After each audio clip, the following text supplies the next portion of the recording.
You're listening to TIP. On today's show, we have neuroscientist John Galt. John has over 15 years of experience practicing on the brain in various specializations like epilepsy and numerous others. During the show, we cover some really fascinating topics like how you process information subconsciously and how to take advantage of it, how reflexive functions between your conscious and your subconscious portions of your brain work, how certain tricks of the brain can cause investing mistakes, and much, much more. So without further delay, here's our interview with John. You are listening to The Investors Podcast, where we study the financial markets and read the books that influence self-made billionaires the most. We keep you informed and prepared for the unexpected.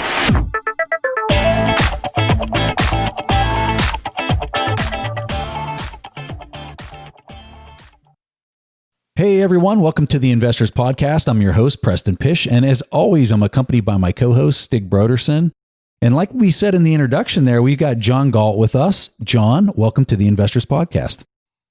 Hey, it's great to be here. Thanks so much for having me. I'm super excited to have this candid conversation about a topic that I'm really passionate about. In fact, my wife was in my office the other day and she came out and asked me when we were on a walk, she goes, "Why do you have so many books about the brain on your desk right now?" And I said, well, I'm getting ready to talk to a guest that really knows this stuff inside out, and I've got to be up on my game. So she was laughing. So really excited to have this chat with you, John. Yeah, me as well. So I want to start off the conversation by reading a passage out of a book that was very influential to me that I just thoroughly enjoyed. The name of the book is Consciousness in the Brain. And here's the particular section that I want to read to the audience and then kind of get your thoughts on it. So here's how it goes. Learning who we are is a statistical deduction from observation. Having spent a lifetime with ourselves, we reach a view of our own character, knowledge, and confidence that is only a bit more refined than our own view of other people's personalities. We remain largely ignorant of the actual unconscious determinants of our behavior, and therefore we cannot accurately predict what our behavior will be in circumstances beyond the safety zone of our past experiences. Our self is just a database that gets filled in through our social experiences in the same format with which we attempt to understand our minds, and therefore it is just as likely to include glaring gaps, misunderstandings, and delusions. For me, this was just such a fascinating paragraph in this book because it's really getting down to conditioning and the environment that you're in. Talk to us about some of the stuff that's going on in this. So you're right. There's a lot to unpack there. And what I would say is that Stan Dehane, he's an incredibly intelligent individual. I mean, this gets down to deep philosophical stuff. I think when I initially heard you read that, I thought, we're bombarded by stimuli every day. We don't know how these stimuli always affect us. Do they form strong or weak connections? Are they going to continue to be strengthened?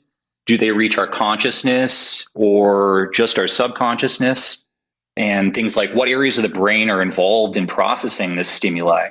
When I hear that particular passage and I think about claims like this, I think they can get really technical. I think claims like this, in my mind, greatly disagree with our logical understanding of ourself.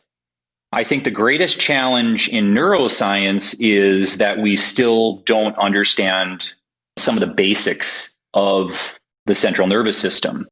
But when you get into consciousness, I think, from a lot of the reading that I've done, the dispute about the function of consciousness seems to be based on a dichotomy. Either consciousness is a useless byproduct of brain activity, or we evolved it as an extra function to solve certain tasks. And I certainly think it's the latter. And I know Dr. Dehane would agree with that.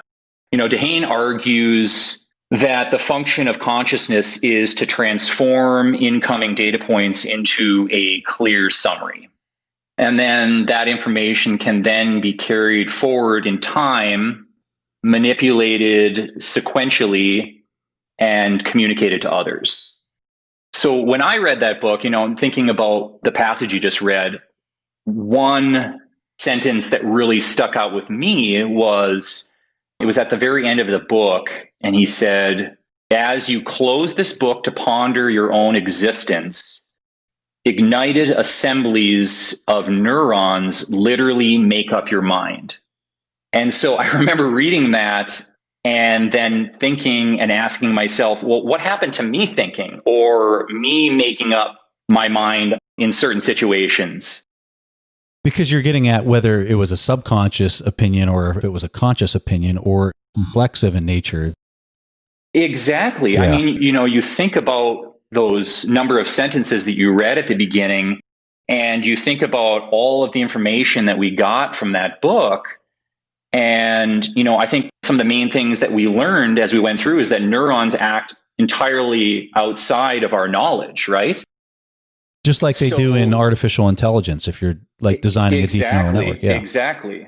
Yeah. And so if ignited assembly of neurons are somehow what we are, then we have no idea what we are or what it is we are supposed to be doing.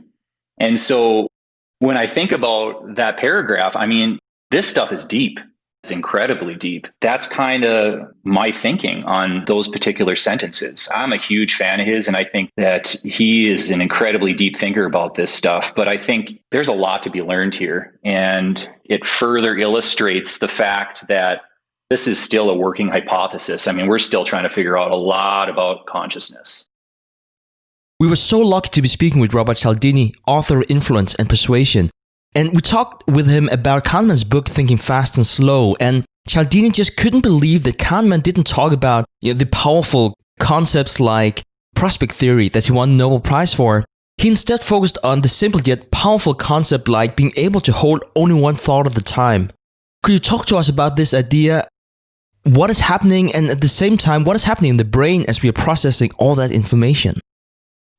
I think that's incredibly fascinating, and I think that it really speaks to how much our brain processes all of these individual stimuli and how it really has to hyper focus on certain things in order to figure them out. The idea, I think, here is that our brains need cooperation across networks or entire regions of the brain. I think any given problem must be split into tiny fragments to be dealt with in parallel across the entire densely interconnected network. I think this implies that the networks make one large coordinated step at a time, running at several oscillations per second. And not only are we restricted to attending consciously to only one problem at a time, but we cannot even unconsciously be thinking about another. There can be no background processing or clever unconscious thoughts. So as Kahneman said, we can't have two thoughts at once. And so I know from my own experience, sometimes it might seem like we can be thinking about more than one thing at once because the frequency of change of thought can be so rapid and may seem as though it came all at once, but it is always just one thought after another. And so one way I think you can think about this is utilizing optical illusions, for instance. My kids are really into optical illusions right now, especially my older daughter. There's an older optical illusion where you see this picture and there's essentially two animals in it. There's a duck and there's a rabbit. And when you look at it, you can either see the duck or you can see the rabbit. But no matter how hard you try, you can't simultaneously see the duck and the rabbit at the same time. And so I think this is a really good example of how our brains are only kind of able to hold on to one thought at a time consciously. And from the subconscious standpoint, I think that there's probably a lot of stuff that's going on, but even that subconscious thinking is a separate entity than the conscious thinking that's going on. It's interesting that you brought up this idea of the optical illusions, because in this book that we originally were talking about, this Consciousness in the Brain by Stan, he provides this amazing example of binocular rivalry in this study that was conducted. The original study was conducted by Charles Wheatstone, but what he was talking about in the book was, I think, variations on this original study. For the audience, this is what we're talking about that he describes in the book. If you take 2 toilet paper tubes so that you isolate each eye, so that one eye would have a toilet paper tube, the other eye would have a toilet paper tube, so that you're only able to see one thing in each of your eyes, and you were able to basically split everything else out. And he put 2 different objects. Let's just say one was a rabbit with a white background, and then the other one would be a flashlight with a white background. And when your eyes are isolated and can only see one of the two, he was curious as to what you would see consciously. Would you see a mixture of the two, or what would it be? And what was so fascinating about this study is only one of the 2 images would be seen by the observer. So, I might look at it and see a flashlight, and you might look at it and see the rabbit. And what was interesting is the person would look at it, it would change from one to the other at whatever frequency, maybe every 5 or 10 seconds, it would oscillate what you were seeing. It'd be almost like poof, instead of seeing a flashlight, now you're seeing the rabbit. Where this really got interesting, and that he talks about in the book, is he then put the 2 different images on a screen that had a certain refresh rate. And on one of the images, it would flash something different, but it would do it in such a short frame. It'd be like 1 out of every 60 frames per second. It would change the pictures ever so slightly, but it would only do it on one side. And what he was able to do is they were able to prove that in this example where only one of the images was being changed, the person who was observing it would always just see that one image. So like, let's say the image with the flashlight was being tampered with. When the observer was looking at both images, and the one's being tampered every 60 frames, but if you were looking at it normally just by itself, you would never even notice that the one frame is being tampered with. But in this situation, the oscillation from one picture to the other, as the person had the binocular test setup on there, it went away. The back and forth went away, and the brain became fixated on the one that was just having the one frame that was being altered. And even though the person wasn't consciously aware that there was some type of tampering being done, they were unable to see the other object under this tampered situation. So the brain was picking it up, but yet it wasn't conscious to the observer. I found that totally mind-blowing. That processing is actually happening, and it's proof that the processing is being done, even though it's not consciously aware to the observer. So when I first read that, I was kind of thinking to myself, what else is happening behind the scenes that my brain is picking up? And what was also fascinating about this, John, and I'm curious to hear your thoughts on this, is in that exact scenario, they were able to observe that, let's just say the person was fixated on the flashlight. They asked them, hey, did you ever see a rabbit at any time? And the person said no, just emphatically never saw it, right? But they could tell by brain imaging that the person's subconscious was actually seeing the rabbit. They have proof of that through the brain imaging. So talk to us a little bit about some of this stuff. That stuff is incredible. What I would be curious about too is how often is that your dominant eye that's actually picking up, that's focusing in on one image versus the other. And I would guess that it's a lot of the time, right? So this basically boils down to conscious axis hypotheses. And the conscious axis hypotheses emphasizes an important property of consciousness, which is the global axis of information in the cerebral cortex.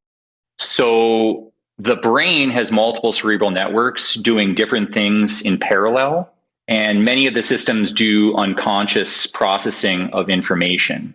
When a mental object becomes conscious, many systems will synchronize their processes around analyzing and manipulating that mental object. So I think in that situation, that's probably what's going on, where the person has become extremely conscious of one object versus the other.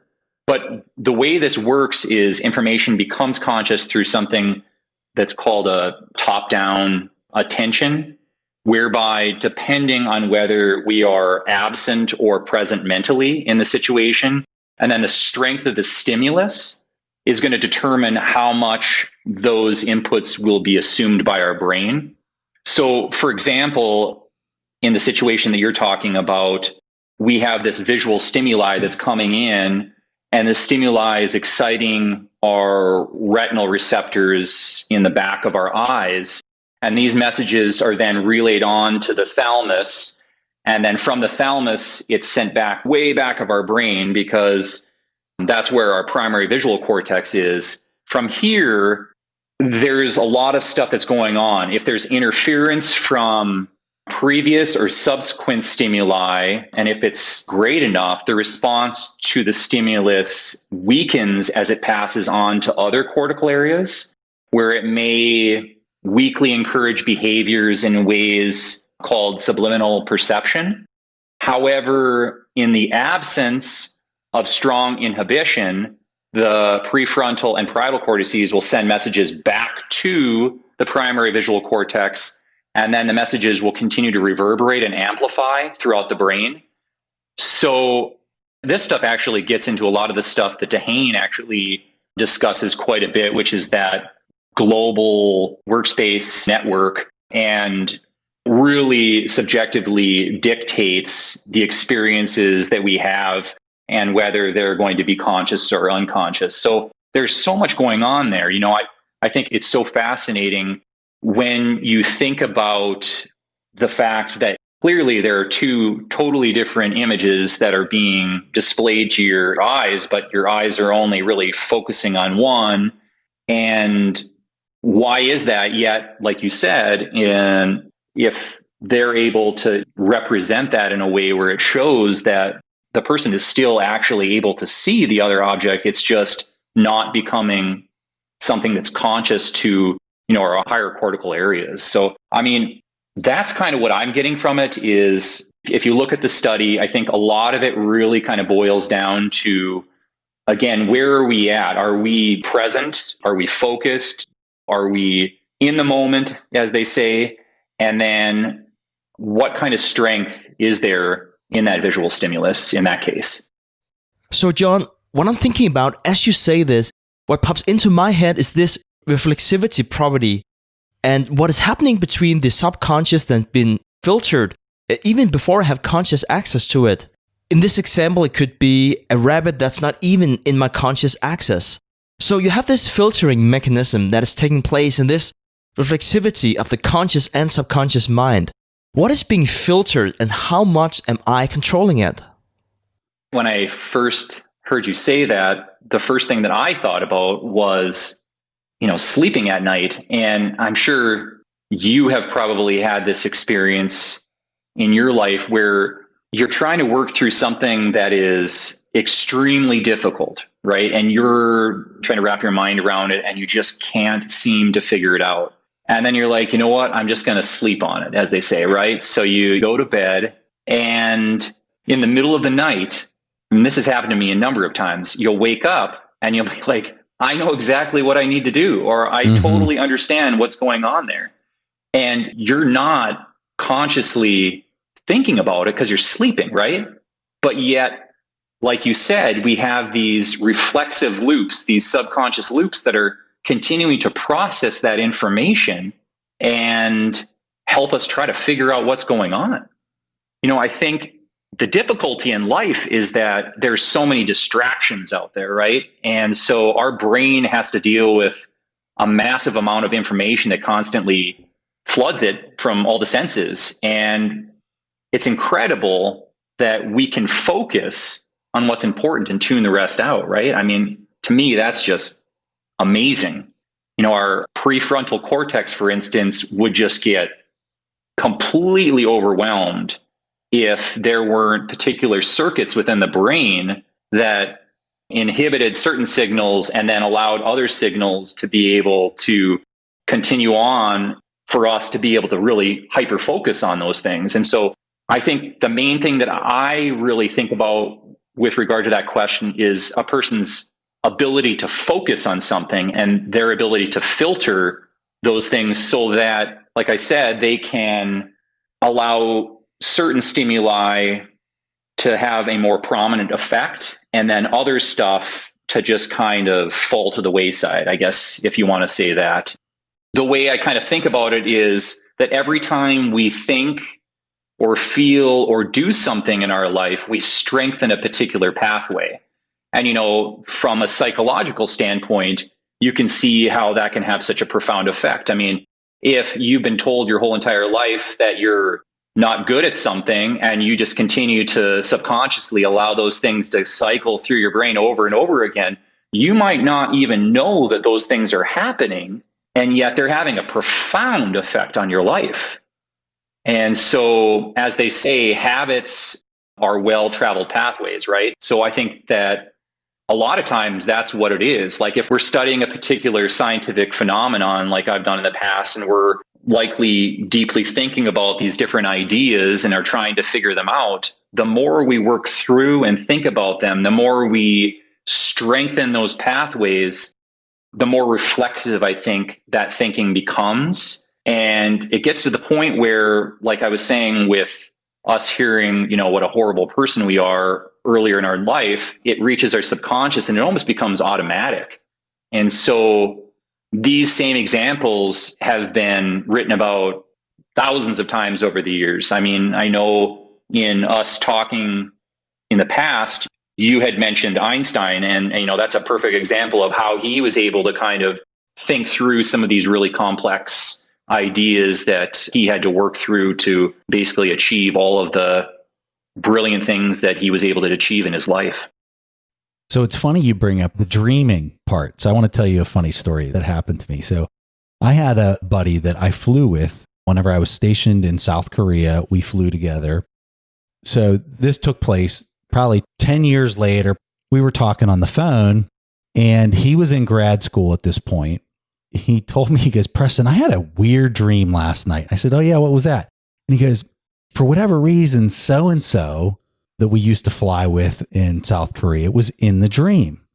Well, a little bit more context on my friend. So my friend was a company commander. He was in charge of the entire company of Apaches that we were flying. And then he had a whole organization of pilots that worked for him that were his soldiers in his organization.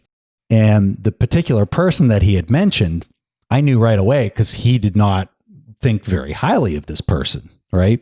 And I was kind of one of the lazier pilots in his organization. And I said to him immediately, I said, "Are you working on a group project in grad school? And is somebody being lazy on the project?" And he just paused. There was like dead silence. He didn't say anything. And then he just started laughing really hard. He says, "How in the world did you come to that?" And I was like, that person is in your subconscious and represents some sort of label, right? And then his experiences that he was having right now are getting stitched or getting put into his subconscious in order to allow for quicker reaction time or whatever. And it's just how your brain wires itself at night for whatever reason. And so when I said that to him, he started laughing so hard. And I'm kind of curious because this is an observation that I've had through the years, is it seems almost like at night that the experiences that we're having or that we're pondering a lot through the day in kind of our frontal lobe and our neocortex, right? It almost seems like it's wiring itself or stitching itself to these past experiences, these past labels that we have saved deep into our unconscious mind. And it seems like it happens at night. Is this something that you've heard other people talk about, or is this something that's documented? I've never read this anywhere. I'm kind of curious if this is something that's actually documented. I actually have not read a lot about it either. It's just from my own understanding of the nervous system. And then, thinking about all of these situations, like you were just saying, where for whatever reason, subconsciously, you're able to just figure out these unbelievable things as you're sleeping at night. I mean, it goes back to essentially that at the beginning of our discussion, when we were talking about, that paragraph from Stan Dehaene's book, where our self is just a database that gets filled in through our social experiences, right? I mean, in that case, like you talking about your friend and having this experience where one of the individuals that he was in charge of was just not pulling their weight, was lazy or whatever, it obviously had a profound effect on him. He wasn't able to kind of, squash that, get that under control. And then it was revisited in, his own experiences that he was dealing with presently. So, it's just crazy stuff. Let's talk about some of these concepts in relation to investing. What are the most important concepts for investors to understand as they want to understand how the brain is processing information?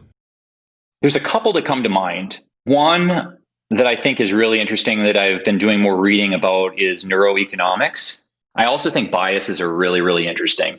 Focusing first on the idea of the neuroeconomics, one study that I read recently, it was a study that was focusing on 15 brain damage participants that had normal IQs, and the areas of their brain responsible for logic and cognitive reasoning were completely intact. What they found is that when they conducted the study suggested that the participants that lacked emotional responsiveness actually had a significant advantage when they played a simple investment game. The emotionally impaired players were more willing to take gambles that had high payoffs because they lacked fear. And then the players with undamaged brains were more cautious and reactive during the game and wound up with less money at the end.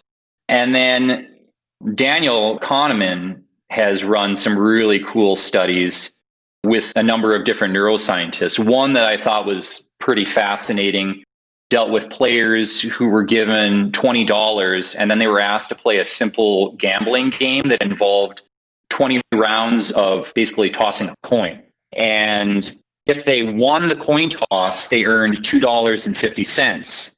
If they lost the coin toss, they had to give up $1. So they could choose to not play in any given round, in which case they just kept their dollar.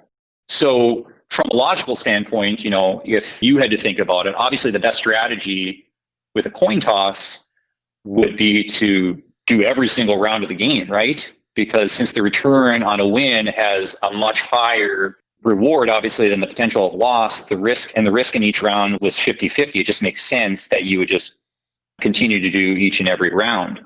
The players with emotion-related brain damage took a more logical strategy, like I just talked about, and they invested approximately 84% of the time, while the non-brain damaged individuals invested just 58% of the time. And so, as you can kind of guess, the emotionally impaired individuals outperformed the non-brain damaged participants. And so what did they extract from this? Well, the researchers obviously initially believed that fear had a lot to do with the poor performance from the non-brain damaged participants. And then when they took all that information and went a step forward with it, what they found is that many of the brain damaged players who did well on these specific studies actually did not perform well when it came to making financial decisions in the real world. Many of them went bankrupt. Their lack of fear and judgment led them to get mixed up with people who took advantage of them. So I think what they found was it indicated that emotions can play an important role in protecting us as well, even if they sometimes interfere with rational decision making. Humans develop this fear response as a survival mechanism to protect ourselves from predators. If you're out running along a path out in the woods and you come upon a curly branch that's laying on the ground, I'd venture to guess that a lot of people would probably, jump in excitement or jump out of the way because they thought, is that a coiled snake that's sitting on the ground? And there's a reason for that we have those automatic responses to protect us. However, in a world where people are constantly trying to take advantage of you, this fear system can be oversensitive, reacting to dangers that don't actually exist and tend to push us toward decisions that don't make a lot of sense. So I really, really think the neuroeconomic stuff is pretty fascinating. And then from the other stuff that I was kind of talking about, dealing with biases, they play such a incredible role in investing decisions that people make every single day. I'm sure yourself can think of a number of situations where you let your own bias affect the way you made a particular decision, an investment that you did. The decisions that we make as humans show that we tend to try to oversimplify and make irrational choices. Our brains tend to default to fast, intuitive, automatic, and emotionally charged decisions. And these are mostly due, again, to our survival instincts that we have. When we look at the world with our biases, we tend to place filters up that can alter our perception and our decisions. So part of becoming an investor, and I'm obviously not a incredible investor by any stretch of the imagination. I enjoy doing it. I've done it quite a bit. But becoming an investor, you have to educate yourself, right? You have to know how different investments work, but you also have to try to overcome your biases because they can derail you really easily and your investment strategy. And there's a number of different types. I'm sure a lot of people have heard of the number of different biases that are out there. One, confirmation bias. You can flip on any news station, CNN, MSNBC, Fox News, and know that there's an incredible amount of confirmation bias going on and fear. You don't have to look too far, but confirmation bias plays a big role in investing too, because we tend to put more weight on opinions that help to support our own opinions on things. So there's the gambler's fallacy. That's another perfect example of bias. So let's say you as an individual watch the S&P close on the upside 5 trading sessions in a row. So you place a short on the spider because you think there's a good chance that the market will drop. But the thing is that past events don't connect future events, right? So the market being up 5 consecutive days in a row is basically irrelevant. Another one that I think is really, really interesting, and I think is part of the reason why Buffett was so successful in Munger, is the whole bandwagon effect. They didn't follow that path. There's a ton of bandwagon effect going on right now in the markets. I mean, you don't have to look too far to see that. And Buffett and Munger just resisted that. Their big philosophy, there's lots of quotes out there, but one that really sticks to my mind is be greedy when others are fearful and fearful when others are greedy. So I think that really speaks to our biases. And then one that really stands out in my mind, because I certainly have run into this same issue in the past, is the loss aversion bias, where we have a stock in our portfolio that is down so much, but you just don't want to sell it, right? Because you don't want to admit that you made a poor decision and you're thinking to yourself, oh, this is bound to go back up. But the reality is, in a lot of these situations, you'd be better off taking your money out, go and put it in a different investment, maybe a higher quality stock or something, and your outcomes would probably be infinitely better. So, John, recently I saw a video of David Eagleman, who also just has some incredible books on the brain. I highly recommend pretty much anything he has written, and he's written quite a bit. He was wearing a jacket that provided inputs on his back.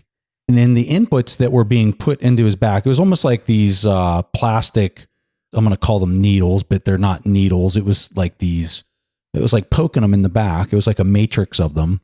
And it was based on the stock market's performance. These inputs somehow correlated to stock market performance. Then I've also read, and David talks about this in some of his books, where they're using these sensors. For example, the tongue. They're using these sensors on the tongue in order to create vision for people. And so I just find this totally crazy. Talk to us about what's going on. Like, how is that even possible? And then just like how the brain is wiring itself off of something like this. David Eagleman is a brilliant Stanford neuroscientist. His belief is that there should be more to the human sensory perception than just our traditional senses of sight and touch and sound and taste and smell. Eagleman has dedicated his career to studying how the brain takes in signals and constructs consciousness. And during his career, he became really interested in something that's called synesthesia, which is essentially a neurological condition in which stimulating one of our 5 senses creates a simultaneous perception of another one, such as individuals who can hear color. And so I think he kind of took that, continued to study a lot of that. I mean, a lot of his work on synesthesia showed that human sensory perceptions are not an objective reproduction of reality, but instead an inference that the brain draws from the signals it receives. So about a decade ago, his research led him to this really fascinating piece of technology that you were talking about, which he called VEST, or the Versatile Extrasensory Transducer. And it's a wearable device that these individuals wear over their torso, and it has a number of different vibrating motors in it. And what's really fascinating is that the vest can take in a number of different types of real-time data, such as sound waves or, as you said, stock market trends, and it turns that data into dynamic patterns of vibrations in the motors. And so he studied the heck out of this stuff. And within just a few weeks of studies with his patients, Eagleman was able to help train his subjects to learn to associate those vibrations with specific inputs, like teaching the sound of a letter for an individual that's deaf, or the news of a particular stock increasing in value. So it's Eagleman's opinion that the data received through this vest will become second nature, subconscious, like we've talked about in the past, and it's going to give us almost a sixth sense, That's just using touch. I couldn't imagine if you're doing something like LiDAR and then that's being somehow programmed into your subconscious. Eagleman's just really kind of leveraging the five senses that we already have and then kind of tapping into where that's getting wired into the brain via adding sensors to the touch specifically. That's exactly it. Touch is one of the most important senses that we experience as humans. I mean, it has a profound impact in our lives, and there's been tons of psychological studies that have revolved around touch and its importance, for children and adults alike. And so, like you said, I think he's really kind of hitting on that, but focusing more on different avenues that are taking advantage of that particular stimulus. Let's talk about Elon Musk's Neuralink. And Elon, as we know, can overpromise at times, but he was suggesting that they were going to have 200 to 300 people working on providing stimulation directly into the brain. What are some of your thoughts on this Neuralink project? Some of the things that Musk wants to accomplish with his electronic brain-computer interfaces, he wants to, cure blindness and paralysis and deafness. I know that there's a heavy emphasis on mental illness. He wants to help people be able to do activities without fear or discover the nature of consciousness, any number of things. It sounds incredible. I think, my take have kind of pointed toward it being in its early stages. I think a lot of people were kind of disappointed, to be honest with you, on kind of the rollout of the whole Neuralink. They kind of said it's speculative at best at this point. The implants have been attempted in the past, and they've had kind of a mixture of results in animals. So what I would say is that Musk just doesn't have enough evidence that really kind of points to its effectiveness at this point. But with that said, I think if we've learned anything from history, it's that we can't rule out human ingenuity. And Elon Musk is just incredible. I mean, I remember watching the whole SpaceX launch with the two American astronauts and just basically being in awe by the absolute precision of that rocket landing on the International Space Station. And the two astronauts were essentially just sitting there in their seats. I mean, I don't think they were doing a whole heck of a lot. I think, it was all programmed into the computer systems in the rocket. So I think it makes you really appreciate how amazing all the things are that he's trying to accomplish.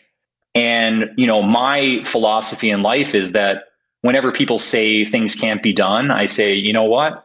You just wait, because you might be proven wrong. I mean, I remember my dad talking about the World's Fair in Seattle in the early 1960s. And some of the demonstrators that were there were talking about two people communicating with each other on video screens at a distance. That's what we're doing right now. And so I think the difficulty here with Neuralink is that, as I've said before, the brain is incredibly complex. And to have we need to probably have more of an understanding in order to better understand how these can actually perform. And so it's my opinion that we have a ways to go. He had to raise some money, though. Yeah. So, John, recently you recommended a book to me privately. We've been talking for a little bit now, and you recommended this book called Self Comes to Mind.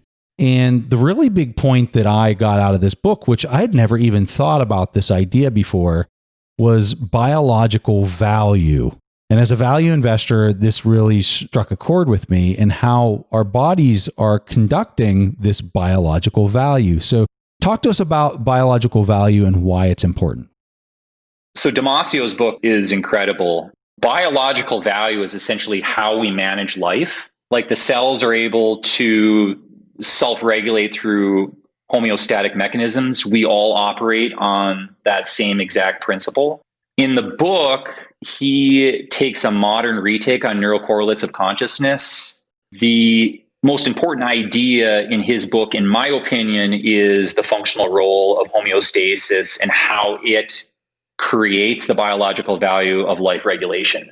These principles are extremely important because as organisms grow in complexity to the point of possessing a brain, they are able to construct maps of the body in order to monitor those homeostatic ranges among a number of other things. And then eventually these maps begin to correspond to events and ideas rather than simply the organism itself. This centering self process allows the organisms to better adapt to their environment, to plan ahead, to make decisions, and eventually reflect on themselves in more abstract terms. Consciousness helps us figure out these principles and helps us understand how they influence so many aspects of our minds and our culture. So when I heard you, initially say the question, I'm curious from your investment background, how do you see biological value as a foundation in macroeconomics? If I was just going to simplify it all, and I'm thinking about a thermostat in my house, and let's just say that it automatically will turn on the heater when it gets to a certain temperature, and it'll turn on the air conditioning when it gets to a certain temperature. What people mostly focus on are those limits, the bottom limit and the upper limit. But I think a lot of people fail to think about are the units that are being used to measure the amount between those two limits, and how we just automatically assume that they're fixed, that we're counting with 1 and then it turns into 2 and then 3, right? And I think that's just not such a given in reality, specifically with where we're in the economy. But what I found fascinating in the book when it was talking about the brain is how important this is in this regulation process of those units that are measuring how the cells are going to respond, how the neurons are going to weight their response, and how they integrate with the rest of the network.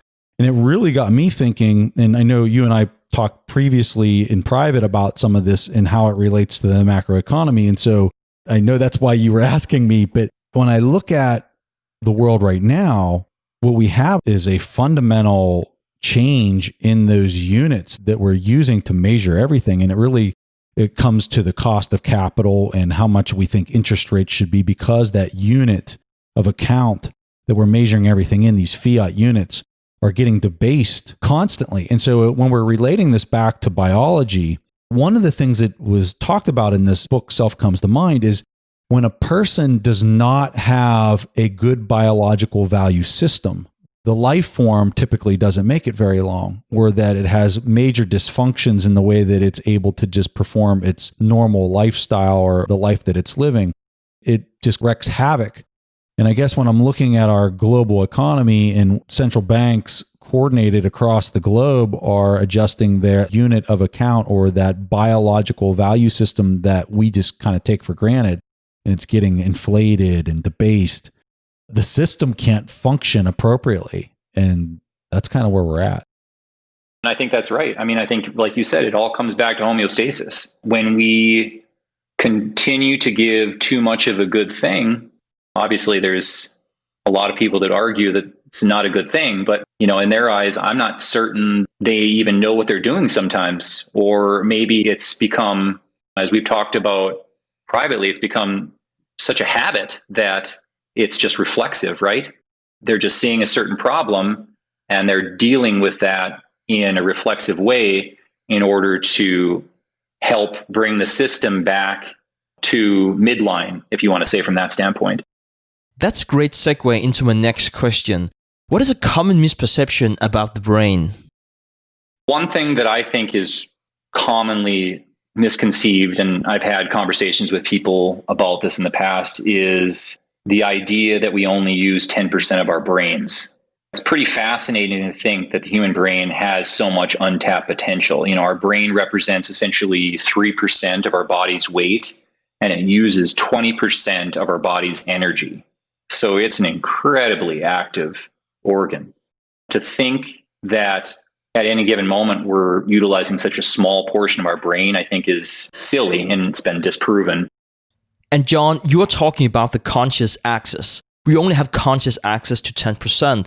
But in the background, the subconscious mind is literally running around the clock, but it's not filtering everything up to the conscious mind. Is that a better way to frame it? That's a great way of thinking about it. There's so many processes that are going on, right? I mean, just think, when we're out walking and, at the same time, we might be listening to music and we're also, trying to observe the environment that's all around us. At any given moment, which aspect of that is consciously accessible to us, right? Well, it depends again on what part we are focusing on. At any given moment, are we focusing on the music we're listening to or the podcast? Or are we focusing on our cadence? Or are we focusing on beautiful rainbow in the sky, right?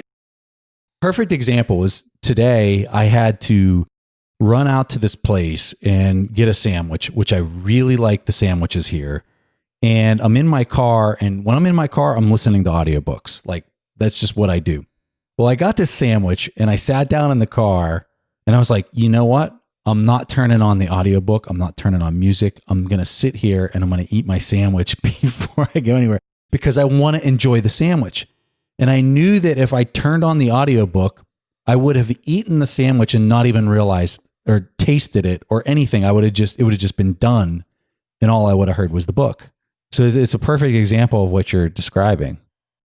Yeah. And I think when you talk about that, what it really brings up in my mind is this whole idea of mindfulness and meditation, because this has become something that's been studied quite a bit in the last number of decades. I mean, obviously the practice is something that's been around for a long time, right? But being more present and actually being more aware of all the sensations that we're exposed to is, something really interesting to think about, especially when we look at the topics that we've discussed so far, and our conscious and subconscious, because you wonder how much would that alter every single day if we've trained ourselves to be hyper-focused on particular things that we're doing and not be distracted by what's going to happen in the future or what's going to happen in the past. I mean, you think about, I can't tell you how many times I've gotten to the shower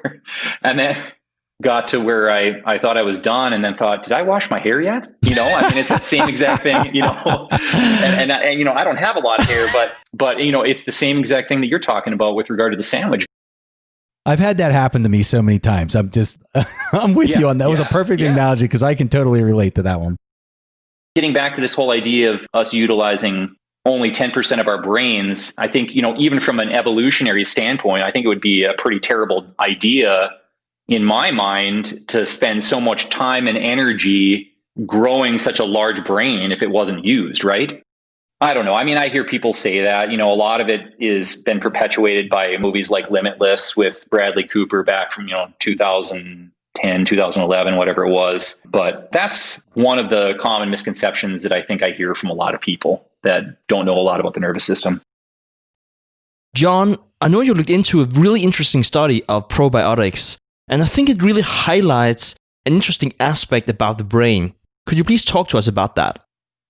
They're obviously a supplement that you hear people talking about quite a bit. It's no surprise, I think, to most individuals that gut bacteria can influence gut health.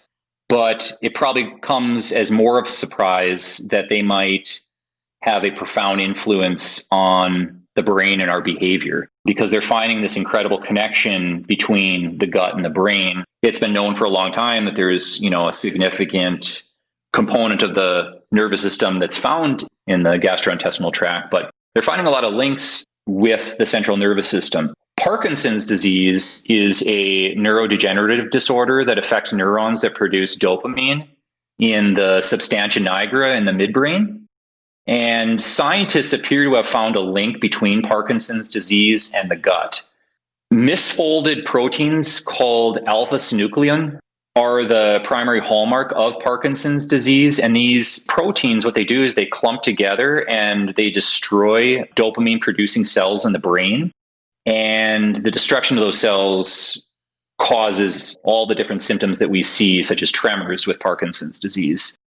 There was a study that was done a little while back in the journal called Neuron, which showed a model of Parkinson's disease. And what the researchers did is they injected that protein, that alpha-synuclein protein, into the muscles in the mice's gastrointestinal tract.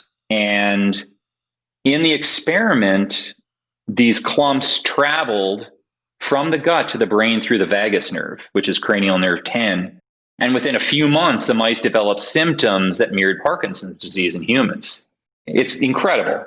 And after these studies, some researchers have begun asking the questions about whether pre or probiotics might help to avert Parkinson's disease.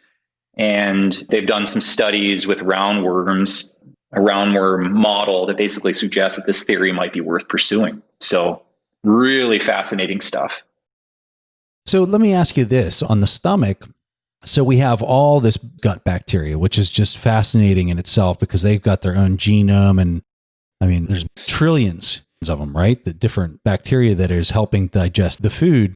And so then they're breaking down the food. And then as the food is passing through our gut lining, mucosa, your spinal cord, which also has gray matter, the neurons down there in a similar geographical area as your stomach is conducting sensing. It's making subconscious decisions as to the secretion in your stomach.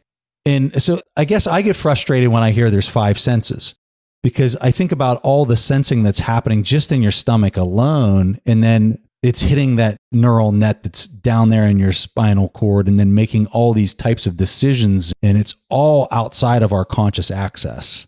I just find it fascinating. It's crazy. Yeah, it's incredible. And as I'm sure you're aware, I mean, all the way up and down our spinal cord, we have gray matter. And so there's a lot of reflexive loops that are going on there that are, receiving this information and then sometimes just sending information right back out on how to deal with that information that's coming in. So tell us a really cool story about the brain. Like one of the coolest stories you've ever heard. Because anytime I read a book, that's like I uncover a really neat or interesting story that I just had never heard. And it just fascinates me. So as a person as well-read as you are on this topic, I'm kind of curious what one of the neatest stories is that you got. I don't know why this story kind of sticks out in my head. I don't know. I just think the whole idea of these, they're called mirror neurons, is just so fascinating to me. There's a story that I've talked about in one of my lectures in the past, and it revolves around a physician from Mass General Hospital in Boston. His name is Joel, and he has a condition that's called mirror touch synesthesia. And it's basically the ability to feel other people's touch, pain, and emotions as if it was happening in his own body. So if Joel sees someone scratch their head or frown or sees someone else get punched in the arm, he feels it. It's incredible to think about that. It's almost like he's hyper empathetic. If Joel is injecting a person with something, he feels the sensation of the needle going into his own arm. if he sees someone with an amputated arm, he feels a sensation or feels as if he also has an amputated arm. And, to take it a step further, he feels other people's emotions too. So, have almost like this ultimate form of empathy. And the interesting thing about it is that we all experience another person's world to some extent in our lives as well. I can just think of any number of situations where this phenomenon has happened to me, when I've taken my kids out for ice cream or whatever. But we have our mirror neurons to thank for those responses. And these are neurons that are found in a number of different regions in the brain.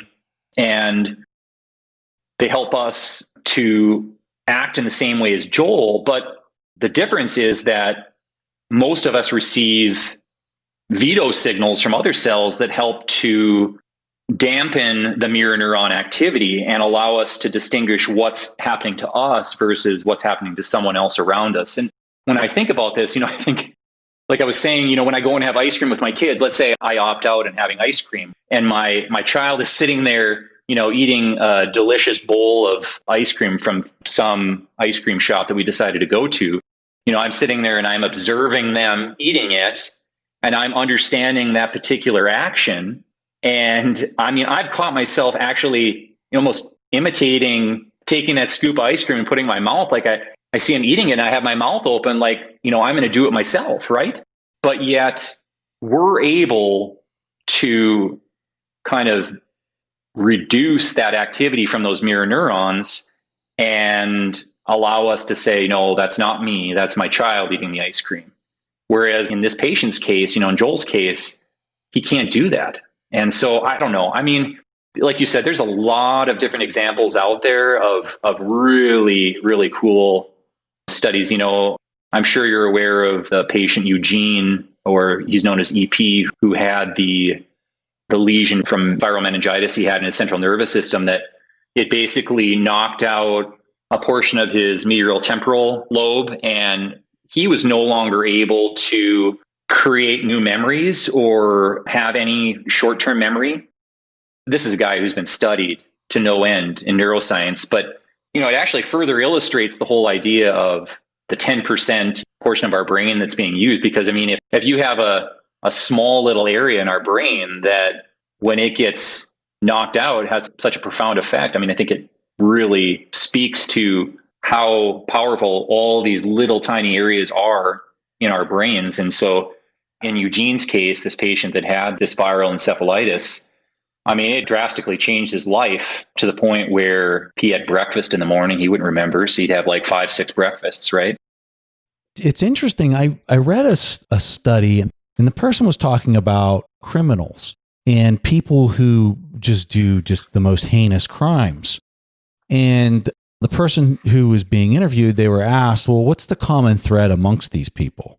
And the common thread was that they lacked empathy, that they had no empathy for anybody other than themselves. So I find it really interesting, your first comment there about the mirror neurons and how, forget the person's name that you had mentioned, but basically he was overly empathetic. And it almost seems like maybe there's some type of neurological condition for some of these folks that are, serial killers and whatnot, that they have literally no mirror neurons. Like it's being dampened so much that they don't have any type of mirror neuron response. Fascinating, though. You wouldn't be hard pressed to find that a lot of these individuals that are having this lack of empathy, they most likely had some kind of stressor early in life, some traumatic event that significantly impacted them. And so again, it probably impacted them so much that subconsciously, like you were saying, their empathy was dampened significantly to the point where they can do things that blow you away. And you would think to yourself, how could anyone do that? But for them, it doesn't seem like it's a big deal. And then we get into reflexivity again. So what they don't have conscious access to is just further reinforcing that lack of empathy. Exactly. John, if someone's found this conversation fascinating, they want to learn more about the brain, could you point to 2 or say 3 books? Well, honestly, I think one is Self comes to mind. I think Antonio Damasio's book that I recommended to you is a fabulous book to read.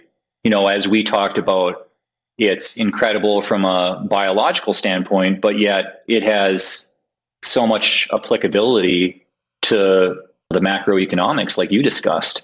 Stan DeHane's book that you basically opened up our conversation with is another, it's mind-blowing. I mean, it's an incredible book. There is so much to kind of think about as you kind of go through that book. And then, another one that I really enjoyed is The Brain That Changes Itself. It's by an author. His name is Norman Doidge, I believe. And it touches on a topic in neuroscience called neuroplasticity. And I think it's a really fascinating area. There's been a lot of study on it and kind of essentially overturns a very old idea that our brains are immutable. So I think those three are a great start for people that may find this stuff interesting and kind of want to delve in more to it. All right, John, I know you don't have a website, but you are active on Twitter and you are posting about things brain related, also investing related. So give people the handle of your Twitter account, and we'll also have a link to that in the show notes. My Twitter handle is @NewtDog. That's KNUTDOGG19, and my username is John Galt. Well, John, we really appreciate having you on the show, and this has just been a really fun conversation for us, and hopefully we have an opportunity to do it again in the future. Gosh, I would love it. I had a great time, and I really appreciate the opportunity to sit and have these discussions with you guys. All right, John, thank you so much. And for everybody else, we'll see you guys next week. Thank you for listening to TIP. To access our show notes, courses, or forums, go to theinvestorspodcast.com. This show is for entertainment purposes only. Before making any decisions, consult a professional. This show is copyrighted by the Investors Podcast Network. Written permissions must be granted before syndication or rebroadcasting.